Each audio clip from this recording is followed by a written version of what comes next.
வணக்கம் அன்புறவுகளே! எல்லாரும் எப்படி இருக்கிறீங்கள்? நல்லா இருக்கிறீங்களா? நானும் நல்லா இருக்கிறேன். என்னுடைய காணொளி பார்த்து எனக்கு சப்போர்ட் பண்ற அனைத்து அன்புறவுகளுக்கும் ரொம்ப ரொம்ப நன்றி. இன்றைக்கும் எனக்கு தெரிஞ்ச மாரி ஒரு நெத்தலி கருவாடு பிரட்டல் தான் செய்யப் போறேன்.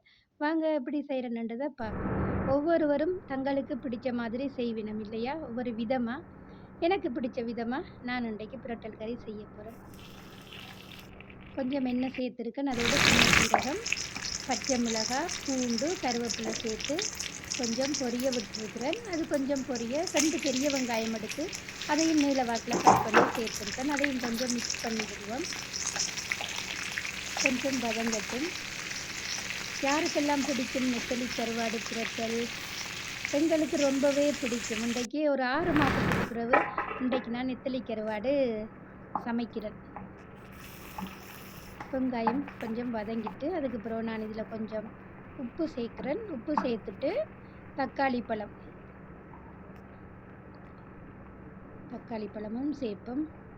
நெத்தலி பிரட்டலுக்கு உருளைக்கிழங்கு தக்காளி பழம் சேர்த்தா தான் கொஞ்சம் நல்ல சுவையாக இருக்கும். அதையும் கொஞ்சம் நாங்கள் மிக்ஸ் பண்ணி விடுவோம். மிக்ஸ் பண்ணிவிட்டு கொஞ்சம் லேசாக மூடி விடுவோம். தக்காளி பழமும் லேசாக கொஞ்சம் வதங்கட்டும். யாருக்கெல்லாம் பிடிக்கும் நெத்தலி கருவாடு பிரட்டல்? நல்லா மிக்ஸ் பண்ணிவிட்டு அதில் நான் இப்போ சரக்குத்தூள் கொஞ்சம் சேர்க்க போகிறேன். சரக்குத்தூள் என்ன? மிளகுத்தூளும் மஞ்சத்தூளும், காரத்துக்கு நான் 1 டீஸ்பூன் தனி மிளகாத்தூளும் 1 டீஸ்பூன் கட்டத்தூளும் சேர்த்துருக்கிறேன். இப்போ எல்லாம் சேர்த்து கொஞ்சம் நல்லா மிக்ஸ் பண்ணி விடுவோம். பிரட்டல் கறிக்கு அந்த கட்டத்தூள் சேர்த்தா தான் நல்லா இருக்கும். வெட்டுத்தூள் கட்டத்தூள்னு சொல்லுவோம். இப்போ நான் வெட்டி வச்சிருக்கிற உருளைக்கிழங்கையும் இதோட சேர்த்துக்கொள்ளும். சின்ன சின்னனா குட்டியான வெட்டி எடுத்துருக்கிறேன். அதையும் இதோட சேர்த்து நல்லா மிக்ஸ் பண்ணிவிட்டு சின்ன நெருப்பில் வைக்க வேணும். குட்டி நெருப்பில் வச்சு அப்படியே மூடி விட்டுற வேணும். மூடி விட்டால் தான் அந்த கிழங்கெல்லாம் நல்லா வெந்து வரும். நான் அங்கால நெத்தலி கருவாடு பொரிக்கிறேன். பொரிச்செடுத்து தான் நான் இந்த கிழங்கோட சேர்க்க போகிறேன். கருவாடும் பொரிக்குது. நெத்தலி கருவாடு சாப்பிட்றது நல்லது. நெத்தலி மீனில் தான் அதிக சத்து இருக்குது. பெரிய மீன்களை விட சின்ன மீனில் தான் அதிகமான கல்சியம் இருக்குது.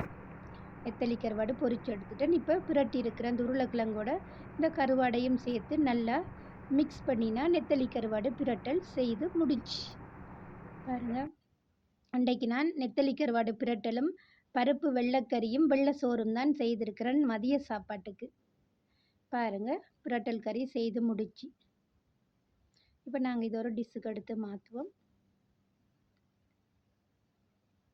பாருங்கள் எப்படி இருக்குங்கன்னு சொல்லி பார்க்க நல்லா இருக்குது. இப்போ உங்களுக்கு தேவைன்னு சொன்னால் கொஞ்சம் லெமன் ஜூஸ் நாங்கள் புழிஞ்சு விடலாம்.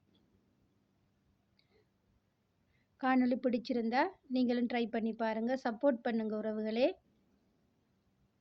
பாருங்கள், நான் இப்போ ஒரே நேரத்துக்கு மாற்றிட்டேன். இப்போ வெள்ளை சோறுக்கு வச்சு பிணைஞ்சி சாப்பிட்டு பாருங்கள், அந்த மாதிரி இருக்கும். மீண்டும் இன்னொரு காணொளியோடு உங்கள் பானு. நன்றி உறவுகளே.